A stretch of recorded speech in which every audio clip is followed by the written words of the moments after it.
Justice for Ramisa এবং আমরা আর কোনো শিশুর কান্না শুনতে চাই না।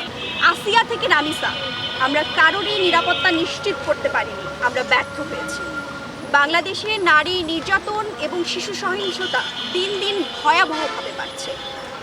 2026 সালে জানুয়ারি থেকে এপ্রিল অবধি 118 জন শিশু ধর্ষণের শিকার হয়েছে, তার মধ্যে 17টা খুন। আমরা কারোরই নিরাপত্তা নিশ্চিত করতে পারি না। আমরা রামিসার জন্য বিচার চাই, আমরা আসিয়ার জন্য বিচার চাই, আমরা প্রত্যেকটি শিশুর জন্য বিচার চাই যারা এই বাজে পরিস্থিতির মধ্যে দিয়ে গিয়েছে, এবং আমরা ধর্ষকদের এমন বিচার চাই যেন যারা পোটেনশিয়াল রেপিস্ট আছে তারা সেই বিচার দেখে ভবিষ্যতে কোনো শিশুর ক্ষতি করার সুযোগ না পায়।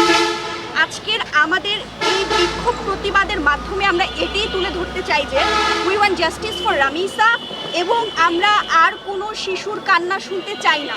আমরা একটা সমাজ চাই যেই সমাজ নারী এবং শিশু বান্ধব হবে, নারী এবং শিশুর জন্য নিরাপত্তা নিশ্চিত করবে। আমাদের দাবি ঠিক এতটুকু।